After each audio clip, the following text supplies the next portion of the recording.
I certainly believe that the pandemic is the worst crisis that we have seen in the world, maybe since World War II. But it's also a crisis that has derived into a socio-economic crisis. This is a circumstance that we have tried to address in many, many forms. We expanded the ICU capacity. We were able to create a social safety net to get to 10 million households in Colombia to protect the poorest of the poor. But at the same time, we were trying to find a solution to the worst migration crisis in the world. Almost 2 million people in our soil that have come from Venezuela with frozen bones, with lack of opportunities. We had to face for the first time a hurricane category 5 in Colombian soil. There are a lot of anxieties and sentiments that have been accumulated over the last year and a half, and now it's exploding. People want to express, and some people are expressing with anger. Other people want to take a political opportunity out of chaos, or they want to be promoters of chaos. So yes, this is a crisis, and it is a crisis that has been accelerated and maybe expanded by the magnitude of the pandemic. And I think we have done to do our best, but we must do much more, and we must do it stronger.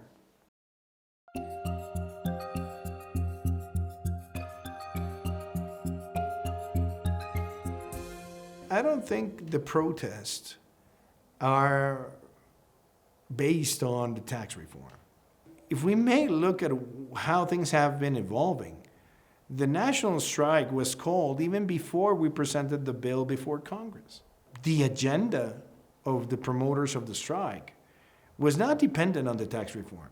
Now, in the times we live, where fake news and misinformation moves at a faster pace than reasonability, the tax reform was misinformed, and it was used by some people to infuriate the sentiments in the streets.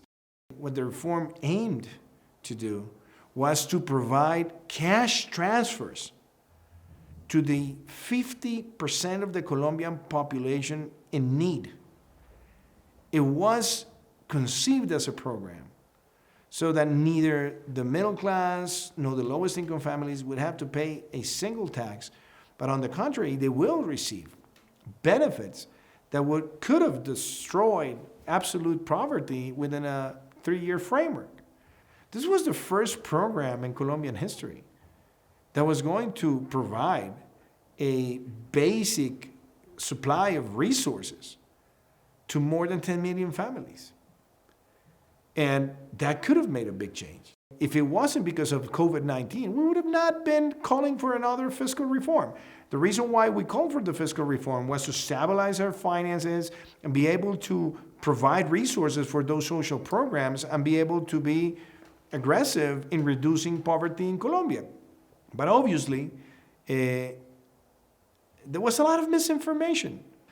I made the call and I said, okay, let's read through it and let's try to build a proposal to protect the social safety net, because we cannot lose those programs. Those programs ought to be maintained and ought to be maintained at least until the end of next year so that we can navigate throughout the storm of the pandemic and maybe the post-pandemic by providing resources for the people that need more support.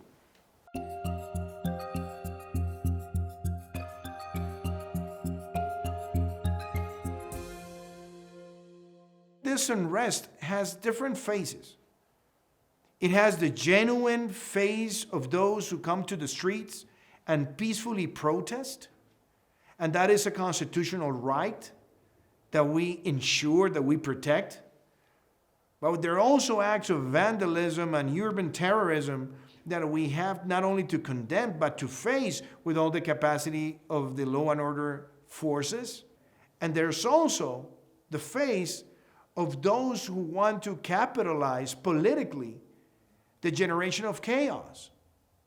Those who have been promoted clash of classes, those who have been promoted hatred, those who are always generating fires in their expressions, and they just want to capitalize whatever chaos is created. There's also the blockades that we have seen in many roads, and that simply is a crime. It is affecting the supply of food, the supply of oxygen, the supply of vaccines. We have seen influence of armed groups in certain regions so that the blockades are done, or they try to intimidate the truck drivers who want to move along the country taking food and supplies. And the purpose behind that is that we have to, since we have to act with law and order capacities, they just want, with ambition, to see clashes between the police and the military with those groups, so that there's a mistake that is committed. And if there's a mistake that is committed that becomes lethal, then we see the next cycle, which is to destroy the credibility, the confidence, the trust, and the good name of Colombia. And I think we all as a society have to say, well, that's not the way.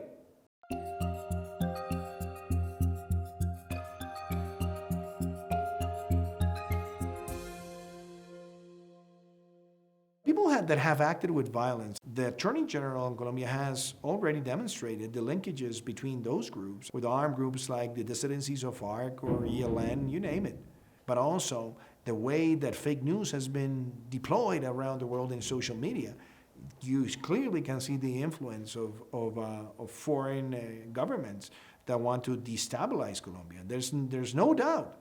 I value what President Moreno did because his intelligence was clear in saying we have seen criminal groups that have linkages with the Maduro regime. And also we know that Maduro and his cronies have always looked at Colombia as the jewel to be conquered.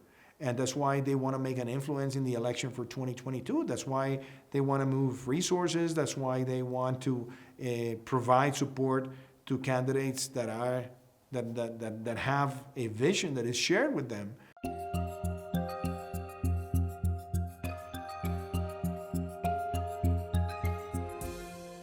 We have governed with our principles and our values. And one of those values has been zero tolerance with any conduct from a public servant or a member of the police or the army that goes beyond the Colombian Constitution. So we have been defenders of human rights, and we have always acted in terms of law and order according to the Constitution. And the Constitution of Colombia is very clear that the mayors are the law and order authorities within their municipality, and the governors are law and order agents of the president. So all the actions that have been taken to face attacks on infrastructure, attacks on public transportation, attacks on citizens, has also been supported by the national government, and none of the actions that have been implemented have gone beyond the protocols. So if there is an accusation of a member of the police that has made a wrongdoing, yes, we condemn it and we supply all the information needed so that there can be a rapid investigation. But it's also interesting to put and to highlight that the Colombian police, for example, every single year has to address more than 30 million police procedures. Now, is there abuse within 30 million procedures? Yes, there is. But it's not systemic. And if it happens, we investigate and we sanction. The same thing as it happens with a police body in the United States. If those conducts are performed that go beyond the law, in the individual cases, yes, we act and we act severely. But also more than 500 members of the police were brutally attacked by vandalism, by low-intensity urban terrorism. We saw the killing of a captain, a member of the police. He was attacked with a knife. He was attacked 17 times and he passed away. I had the possibility to speak with his wife and express my sorrow and express my sentiment. We have to be very clear that we have to reject violence in any form, notwithstanding where it comes from. And especially because we know that some of those conducts and riots and events of violence are aimed to generate a brutal confrontation, to delegitimize the work of the police. So it makes the role more complex, But I'm a true believer that the Colombian police, year over year, day over day, is embracing the highest standards to comply with their mission.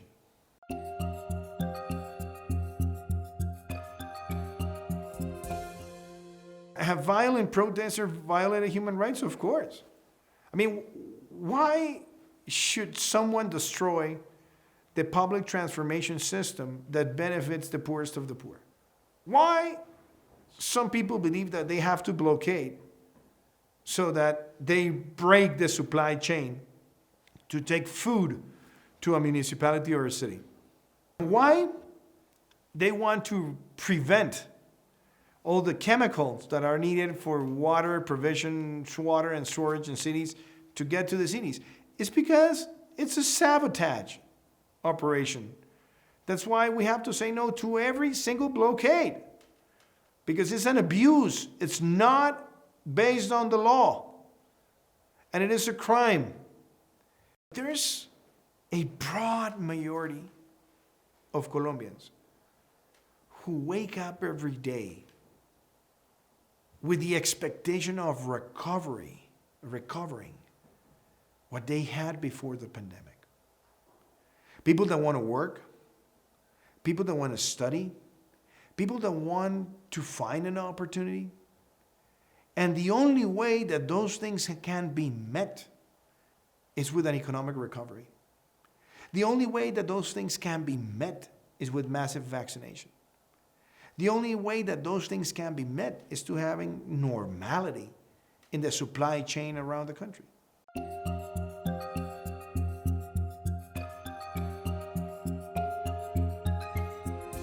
There was a very distinguished senator from New York who was Daniel Patrick Moynihan. And there was a sentence that was attributed to Mark Twain, but he used it a lot.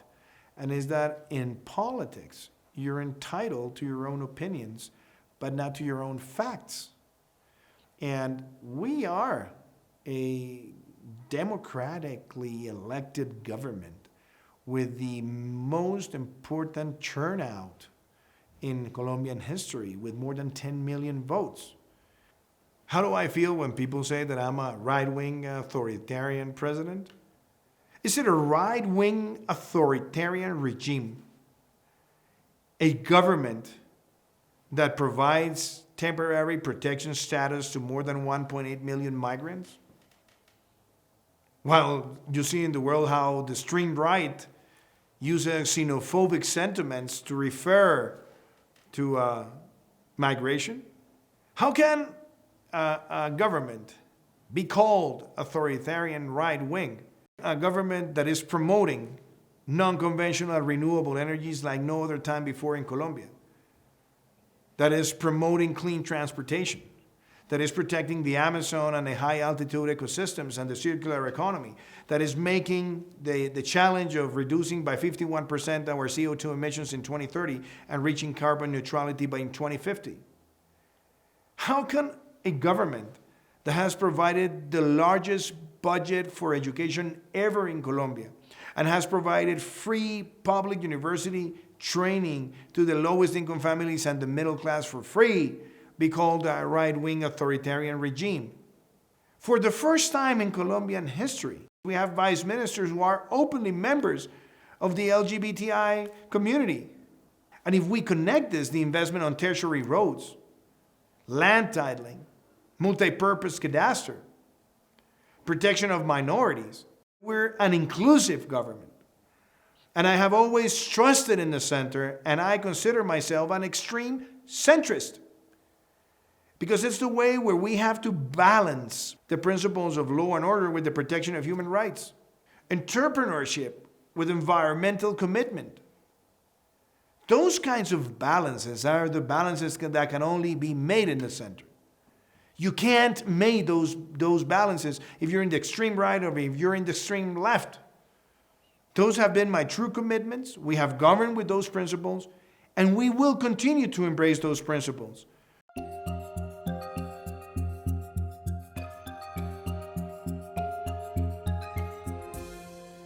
When I won the election, The candidate that I defeated said that he was going to be in the streets all my term, that he was going to protest all my term, that his purpose was not to let me govern the country. That was said. So we know that for some people, this is also a political instrument. And we have to tell that to the Colombian people. And I think seeing all this situation in a pre-election year demonstrates that there's some people that in their political interest, they're not in favor of economic recovery. They're not in favor of massive vaccination. They're not in favor of attending the poorest of the poor. Because if those things happen, it weakens their speech. The Colombian economy is projected to grow above 5%. Whose interest can be against that? The interest of those who want to capitalize chaos. Who wins if there is a delay in the vaccination program? Those who want to build their political ambitions through chaos. Who could be interested in generating a massive healthcare crisis derived from a spike of new cases that have been triggered by new conglomerates of people? Those who want to grow their political ambitions through chaos. But that's not patriotic at all. That's not honorable at all. So I think it's very important that Colombians know that. Because they should elect a president in 2022 that is committed that the things that I have mentioned pass and move and are part of the reality, because we're thinking about the benefits of all society. Someone who wants to build their ascent to power through chaos, despair, frustration, that's not the kind of president Colombia needs in 2022.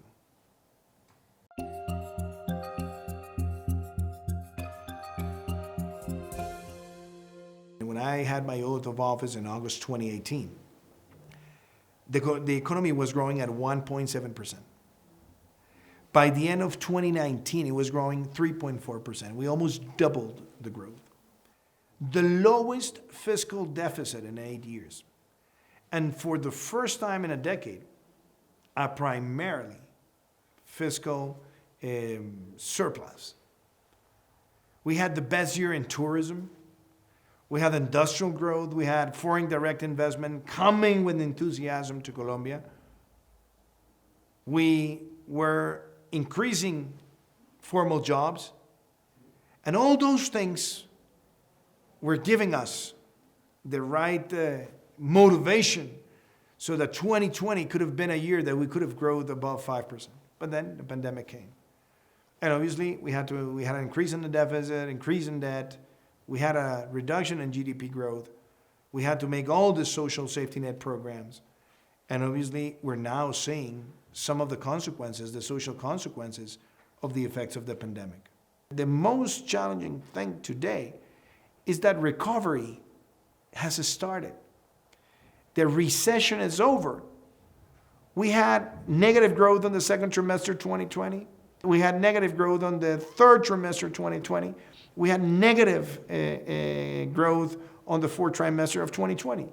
But now, on the first trimester of 2021, we began to grow again, 1.1%.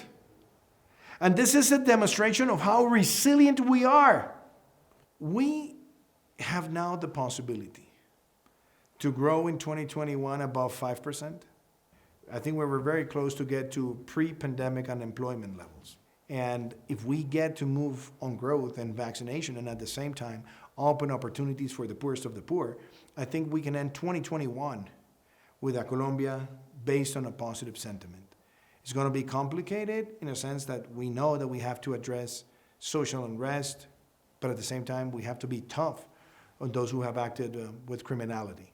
But I think this is the right opportunity to bring people together and be able to generate pacts regionally and nationally to address this situation.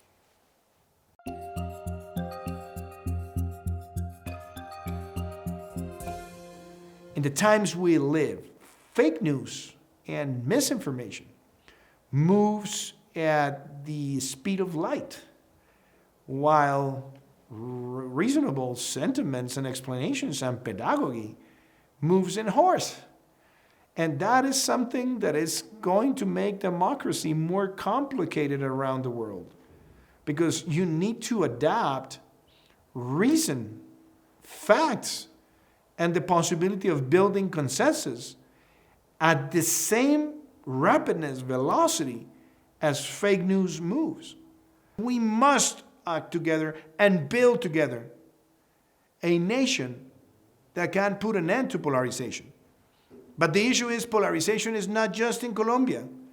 You have it in the United States, you have it in France, you have it in the United Kingdom. Why? Because in the politics we live, in the world we live, there are more political leaders focused on how can they make more likes than how can they make more proposals.